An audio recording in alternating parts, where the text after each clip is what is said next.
So last night I went to go watch Sonic the Hedgehog 3 on theaters, of course. And I mean this without exaggeration. This is legitimately the best video game adaptation ever, right?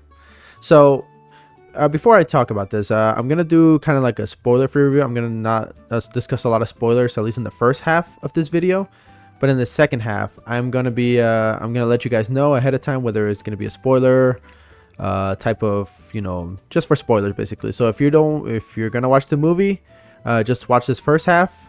If you're planning, and then afterwards you can just watch the movie and then come back to the second half of the video. So let's get started with the spoiler-free review of this movie. So safe to say this movie exceeded my expectations, and not only that, it just did an amazing job in general, right?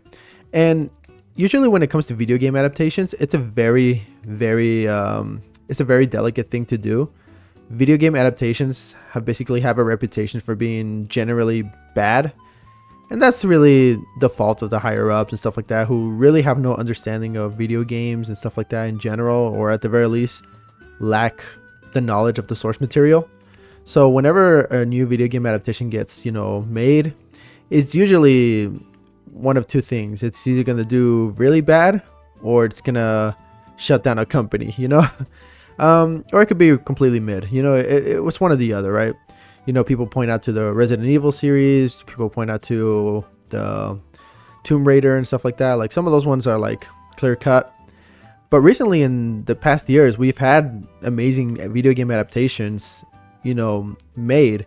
So, like shows like The Last of Us and Fallout and Arcane, shows that are based off of video game franchises, are starting to pull in their way. They're doing really good, and now we're starting to see that in the movie section, as we're seeing now with the Super Mario movie. We're seeing with even I think the big catalyst of where that started was probably Detective Pikachu, because that one kind of gave you the whole indication of like, okay, the movie may not be like super great, but it was actually like decent. It was actually really looking good. And from there, we actually ended up getting the Sonic movie, which we were the first one, and it did really well. And then the second movie, it did amazing. And now we are here at the third one. And I gotta say, man, this movie completely does everything right. And it's completely the best. It's literally the best movie in the franchise so far. And again, the Sonic movies, I don't know how much they'll rake in the box office, and I hope they do really well. But keep in mind that right now it's looking to be competing crazily against Mufasa. And to say that this movie will likely be better than Mufasa, oh geez, what did I put myself into in this game? But yeah, to say that this movie probably will do better than Mufasa is not really an understatement. Even right now in the Rotten Tomato reviews, Sonic just has an edge over Mufasa in regards to review score right now. So far it's looking really good for Sonic. Hopefully the box office reflects that as well. But let's get into the actual movie, right? So the movie itself, really amazing, and you really feel that they actually do care about the property, because this is going to be an adaptation of Sonic Adventure 2. And if you haven't played that game, it's a classic 2002, I think it's 2002 game for the Sega Genesis, or more or less the Sega. It's just a classic title basically. I don't remember the specifics, but I have played it before. I played a port of it, so obviously I did enjoy the game and stuff like that. So I was hoping they would adapt the Sonic story amazingly, and they actually did. They did an amazing job with this story, and one of the bigger complaints that we had in the second Sonic movie was the humans, the side plots, the everything like that. Safe to say that this movie lacks any side plot, which is good, because now we can actually just focus on the main plot, which is obviously Sonic, Team Sonic, Shadow, and of course the Eggman, which now we have two of them, because Jim Carrey is reprising his role as Eggman, while at the same time playing his grandfather Gerald. And their dynamic is really good, at least at the beginning. And as it goes on, you start to see like their development change and stuff like that, and it looks really good. And so when I look at when I look at Jim Carrey and how he performs, you can definitely tell he's having a lot of fun with his role as the two Eggmen, because it's very rare to see an actor come out of retirement just for something like this, especially for something like this, because you'd think Jim Carrey would retire like for sure, and he said if the script was made out of gold he would come back. But man, who would think the script made out of gold would be the Sonic 3 movie, So it's very good that to see him back and playing, a double him basically, which is really nice. I do like I do like Jim Carrey as an Eggman anyways. But the main standout for this movie is absolutely Shadow. And Shadow, played by Keanu Reeves. Keanu Reeves absolutely nailed his role in this movie. I thought he was gonna have a lot of inflections, a lot of like maybe, because it's safe to say that Keanu Reeves is still kind of relatively fresh as a voice actor. Obviously he played a version of himself in Cyberpunk, and he had a little stint in the Shadow Generations DLC. But in those ones he kind of sounds a bit rough. He still kind of sounds a bit awkward. But in here he actually got really good direction. Shadow sounds very naturally, very natural sounding. And I legit think this is one of the better versions of Shadow we've ever had. And that's not memeing or anything, dude. Like, I legitimately think Shadow, and of course the dynamic that he has with Maria, which has been in the trailers and has been teased for a lot of time, for what fans probably assumed. The dynamic between Shadow and Maria is one that I think has done better job interpreting their backstory more than any of the games I've had, and I do mean that legitimately, right?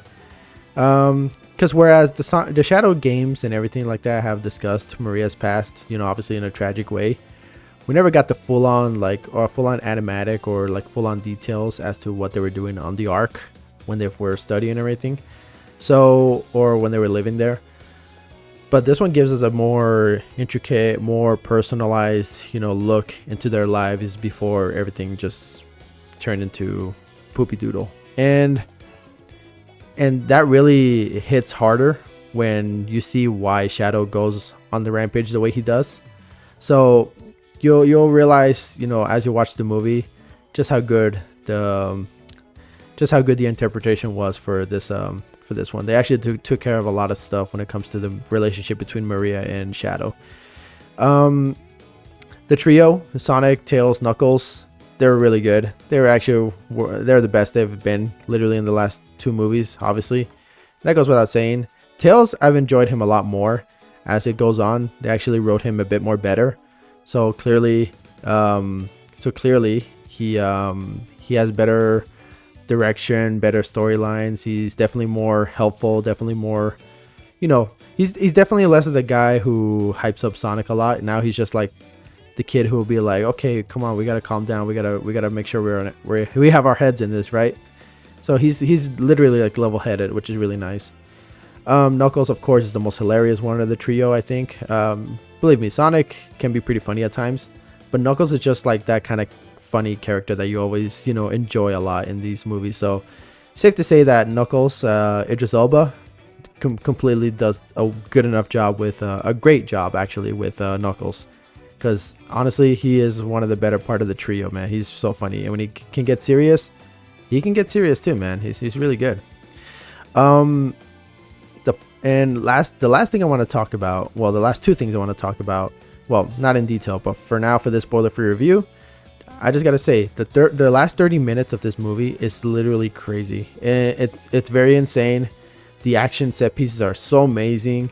Like, once you see it, it's really gonna hit, and obviously the music is great. The music is amazing. Like, once you listen to it and once you've enjoyed it so much, you'd be like, whoa, like these last 30 minutes were insane. Like it's something that you rarely see in movies like these, and you rarely see those in movies in general. But you really see the heart and soul that went into creating such amazing set pieces like these ones. So, yeah, the last 30 minutes were generally really, really good. And then, of course, the one thing I want to talk about is the post-credit scenes. And I'm not going to go into detail, at least not yet. But, man, the post-credit scene, it's amazing. It already reveals It reveals a character. I'm not going to spoil it here right now, but in the spoiler review section, in the spoiler section of this clip, I certainly will. So be ready for that. But the post-credit scene, let's just say I was shocked, I was amazed, and man, oh man, it was a sight to behold. But man, safe to say, man, this movie completely takes the video game adaptation into a new level. This should be the prime example as to how to make a video game adaptation. Video game adaptations need to have heart and soul into them. They need to have people who care about them. You know, that's the number one important thing. Because we've seen many bad video game adaptations in the past. We've seen this year, we've seen bad ones. We've seen Borderlands, and that movie was absolutely atrocious. It was absolutely terrible, because you can tell that the main purpose of that entire movie was just to bring in the big celebrities and cash grab. That's all it was. It was never about adapting a decent story. It was never about adapting something. It was just, let's just throw all these actors in and let's just hope it works. And it didn't. Borderlands literally became a flop, in spite of how much they spent on it, which I believe was like almost $100 million budget for that movie. And I'm pretty sure most of it went to the celebrities. So yeah, but you know, in spite of that, like for example, like even Sonic, for example, right? I know that even Sonic has his fair share of like voice actors and stuff like that, but you feel like they actually have like a purpose as to why they hire these people, right? And it's also just about the direction, right? Because yeah, you could bring in celebrities and they'll do a good job, but I think it's also just a matter of how you direct them and how much you really care for the product enough to make them care too, right? Because Keanu Reeves, I'm not saying he clearly cares for this movie. Like he enjoyed the first two movies apparently. So, you know, to bring him in, and then you know he himself felt the need to investigate Shadow. Basically, he learned about his lore, he learned about his past, he learned about him in the games. I mean, he took the time to look him up and to make sure that he perfected his Shadow the best he could, and he did, and it was amazing. And that's exactly how it should be. So when I see movies like this, it makes me very hopeful that movies in the future, video game adaptations specifically, and to an extent, even some like, you know, if people were to make like anime adaptations, to do this or that, right? I hope that in the future, these studios start to realize that this is exactly what is needed for a Sonic movie, right? Like, believe me, like the Sonic movie is not without its faults either. You know, obviously some jokes can hit or miss. Some, you know, jokes are not there. You know, some of the pacing can be fast, it can be slow. But I think overall, so long as you hit the mark of like making sure that your fans feel like you cared, that's plenty enough. And honestly, they've done not more than enough than what they could have done with the Shadow character and just this movie in general. So I'm very happy with how this turned out. And you guys should watch the movie. Watch it over Mufasa, which, you know, I don't want to watch some National Geographic ass lions singing, you know, with their uncanny faces, you know, because that felt more like a cash grab, you know. And literally the only good person that I think could potentially save that movie at the very least would be in the music department with Lin-Manuel Miranda. But overall, like my general consensus is that, like, yeah, the Sonic movie 3 is definitely one worth watching, you know. So with that being said, let me split off right here, and we're going into spoiler territory now. So if you have not watched the movie, and if you have the chance to watch the movie, I urge you to go watch the movie first on theaters, and then come back to this portion of the video. So yeah, we're gonna be going into spoiler territory now. So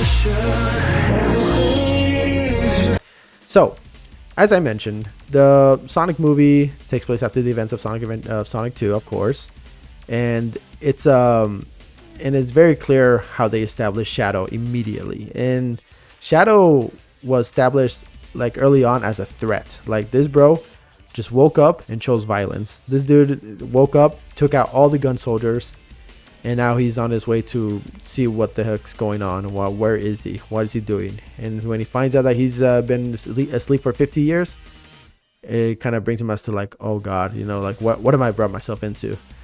And so immediately off the bat, we see already like the great animation that they've done on Shadow. There was a rain scene right there on Shadow where he has like all the rain drips and everything, like, and it looks so detailed, so amazing. Oh man, so good, so good.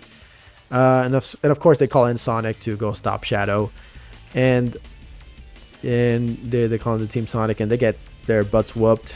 But Sonic, you start to see the bit of the indication of how Sonic is and how he progressed throughout the 3 films. Whereas in the first movie, he is very much treated like a child, because for what it's worth, he's a very isolated person. And so when he finally got the interaction with Tom, which is the main human character in this movie, which I by the way I do like a lot, you start to see a bit of that whole like, oh God, he finally gets to experience what a actual like interaction is, and he's having fun with Tom, and you start to see that play out throughout most of the movie. You start to see like their bond is growing stronger, and there's really not much interaction between him and the humans a lot in this movie, but safe to say that it's good that they established what they were before then, because some of the emotional impact that hit when you thought that Tom was about to die, basically, you felt that Sonic was like, oh no, like what have I done? Like I brought him into this mess and I feel guilty about it, and you start to see some of that progression with his maturity and stuff like that. But also you start to bring in that sense of like, oh God, like I need to avenge him, but not realizing that that's exactly the thing that's channeling Shadow right now, which it's a nice contrast at the end, right? But overall, let's just say that Sonic and the team gets beaten up. He tries to take it upon himself, couldn't do it, and we get the backstory of Shadow, which again, like I mentioned in the spoiler-free review, it is about Shadow and Maria. And the one thing I've kind of caught attention into it is that much like the whole entire idea of Shadow and Maria's backstory in the games, it doesn't take place in space. It actually takes place in a laboratory somewhere, I don't know, I think in Montana or something. I don't even know. But I think what they've done, even with the change of area, is they still do an amazing job establishing Maria and Shadow. Less about these two people who are suffering through like an illness, because in the games Maria is suffering from an illness and they can only remedy it in space for some reason. I'm not going to go too much into that, but regardless, they couldn't find the cure in space on Earth, so they had to try to find that in space, while Professor Gerald is working on a prototype for the ultimate life form. And so I believe it is the same way here, only Shadow is the only, say, broken one, the only one that has like the baggage of being a freak or a monster or something like that, while Maria is the one that's trying to pretty much like introduce the kind human aspects of like human life, right? And so what I like about Maria and Shadow's dynamic is that this is one of the only times where you literally see Shadow like enjoy himself, because there's like this like little montage of them, they're just hanging out and doing all this and that, and it's just so wholesome. It's a very wholesome moment in the entire movie, where Shadow's just having a great time. Like clearly he's always been surrounded by doctors, lab stuff, all these mechanisms, all these like mechanics, technology, this and that, right? That could terrify somebody if they have not been taken care of. But man, oh man, like the interactions that he has with Maria is just something that was like so beautiful to behold. And Maria does, the actress from Maria does a great job, like enjoying herself playing the movie, while at the same time just seeing Shadow with like a smile and everything is just so good. It was such an amazing time. And of course it all leads to the tragic moment in which Maria basically dying in the lab, and seeing how Shadow has been affected, has been traumatized by this event. You can see just like how this pretty much changes trajectory for life, right? And so We see the backstory for Shadow sprinkled across the movie, so it's a really nice throwaway. Well, not throwaway. It's a nice little like throwback, like flashback story. So it's really good to set up, to set up Shadow as a character rather than just some hedgehog who's like destroying everything just for the sake of it. He actually has a purpose for it. So the other thing I would like to mention is that the dynamic between the Eggmen, the dynamic between Ivo Robotnik and Gerald Robotnik is very fun. And you can tell that Jim Carrey's performance, of course, it's always going to be catered towards a general audience. He has a very kooky character, right? And now he's doubling it because, obviously he's playing his grandfather as well. Which, by the way, we never even got a proper explanation as to how is he alive. In the games, he's supposed to be dead. Like, straight up, he's supposed to be dead. So so we never really truly got an explanation, but I think I'm kind of okay with that because I feel like no amount of explanation would actually satisfy a lot of people as to how he's still there, in spite him still being practically the same look, like kind of oldish, 50 years ago, right? I mean, he kind of alludes that maybe like, oh, he like found good remedies to keep himself in that shape, but we never got a proper explanation, but it's fine. And their dynamic with each other, with Gerald and Ivo, Dr. Eggman, it's one that I think will appeal a lot to the families and to like general audiences, because that is what that is what Jim Carrey's character basically is. It's supposed to be that he's supposed to be like the bridge between Sonic fans and the general audience, And he is the perfect bridge for that, right? Because he has a very kooky character, and as he's divulging himself more into like an Eggman character, you start to see more of his like, oh yeah, like this is him for sure, right? And of course, some references are hit or miss, of course, but I think generally like the delivery of all those like jokes and stuff like that have been really good, especially since they're not like played out like horribly. Like they're not like, where in Sonic 2 the references were like hitting all over the place and stuff like that, and it just seems like out of place. They actually put them in places where it's needed, where I would say it's less, it's less obvious, I should probably say. That's probably the best way I can probably describe the jokes, and that's good enough. Where the jokes are not hitting where they're not supposed to, they're supposed to be hitting in times where you really need them to hit. That's perfectly fine. And so Shadow's character, right? And Shadow, and again, Keanu Reeves does an amazing job.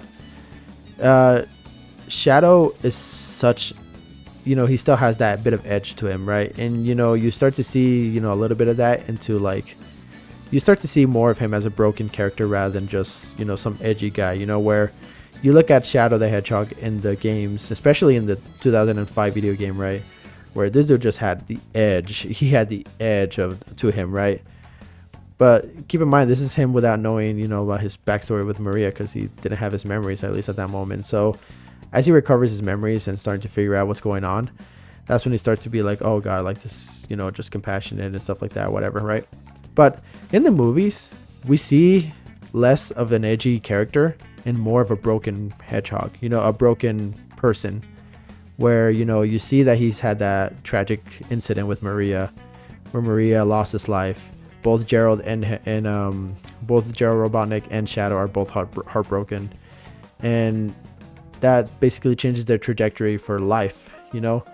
Where Shadow spent on a revenge but couldn't do it because he's been in stasis for 50 years, and Gerald has been arrested, but in exchange for keeping him alive, basically, they had him develop a super weapon, the Eclipse Cannon, which of course became the plot point in this movie, where it became getting these two keys to activate the Eclipse Cannon and for him to use it to destroy the world, right? And right here is where the big break off with Gerald and Ivo break, because where Ivo Robotnik, like Dr. Eggman, wanted to rule the world, Gerald wanted to destroy the world for what they've done to Maria, right?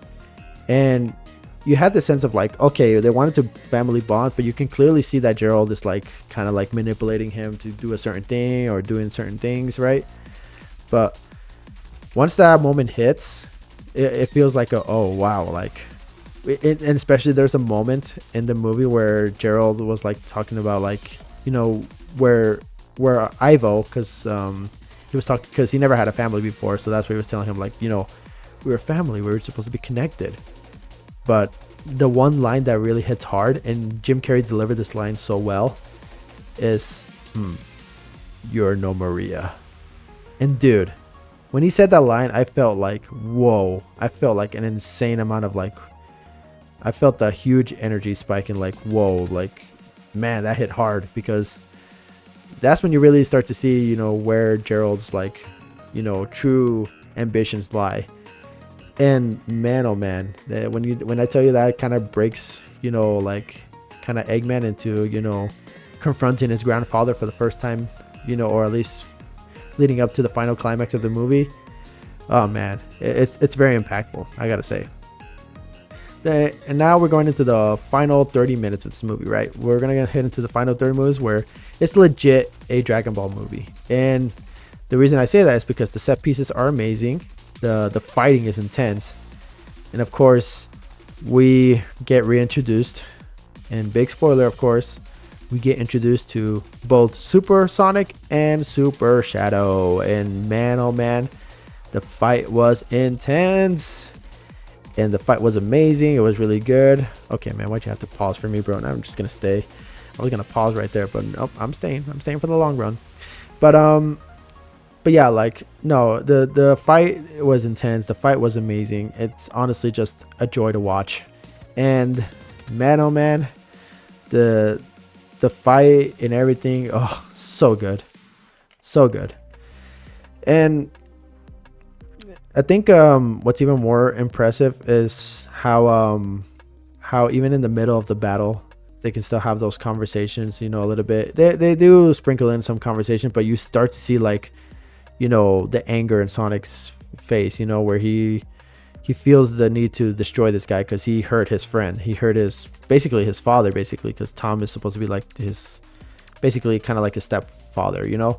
So he's clearly heard about Shadow hurting Tom, and so he goes out of his way to go into Super Sonic and go fight him off, because man, he is so mad right now, you know. He's pissed. He even confronts Tails and Knuckles about it too, which they almost came into blows, but Knuckles was like, okay, I trust you, but just know that this is very, you know, dangerous, and you have to go through all this and that.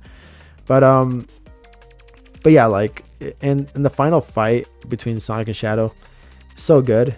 But then once Sonic realizes, you know, like, oh, this is not me, this is not who I am, and Shadow's confused as to why he didn't finish his revenge or anything like that, because that's pretty much what he's been going through, and he thought that Sonic would do the same.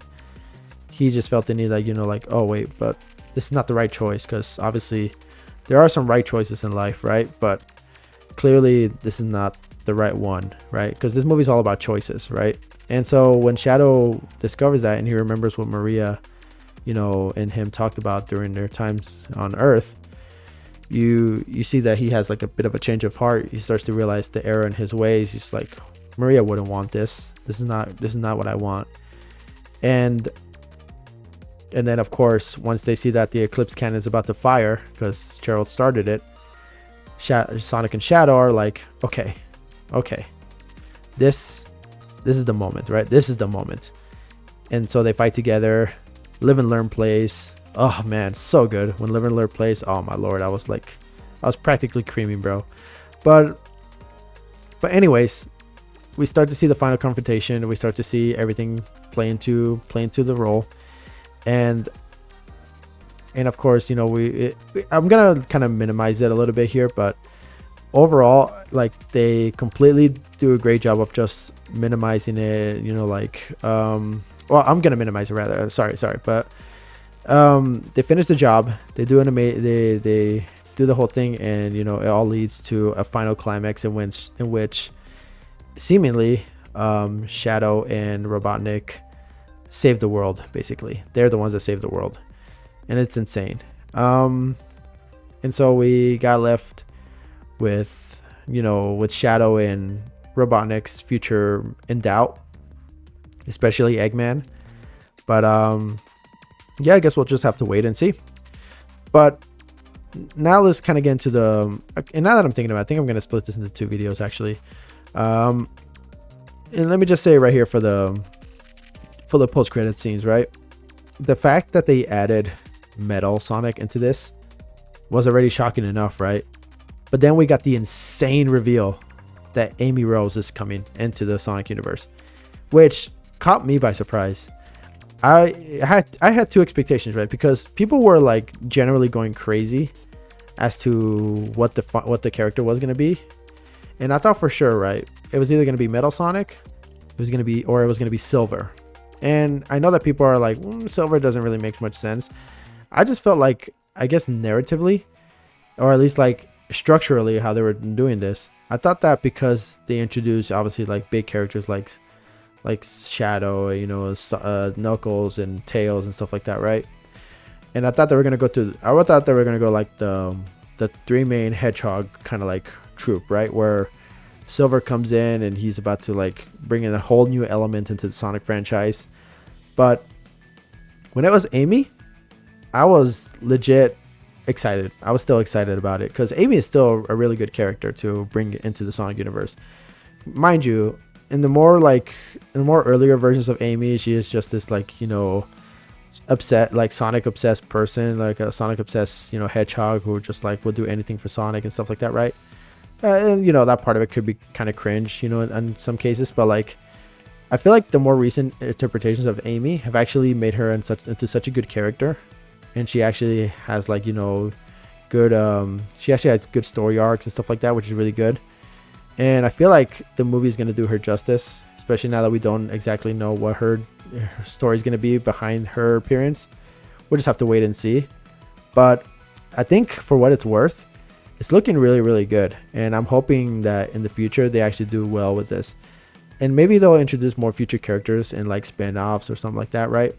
And so, well, we'll just have to wait and see. Honestly, I'm very excited for what the future of this movie holds. So, like I said, I know I'm gonna split this video into 2. So this is basically the spoiler one, but I'm gonna be uploading the spoiler-free one tomorrow at some point. Oh no, well, I'm gonna upload the spoiler-free one today, obviously, if you're watching this video. But I'll probably upload the spoiler-free one probably next week, when, you know, the hype is kind of like, you know, when, you know, most people have already seen it, which I hope is a lot of you. And let's just hope that it continues this momentum up until the very end. So let's go ahead and just give it a watch. I'm guarantee you, if you have a family member or stuff like that, I absolutely recommend you watch Sonic 3 over Mufasa. And I know I might be doing like a whole Mufasa like hate train and stuff like that, right? But overall, I think as an enjoyment, for the enjoyment factor, I'll piss off.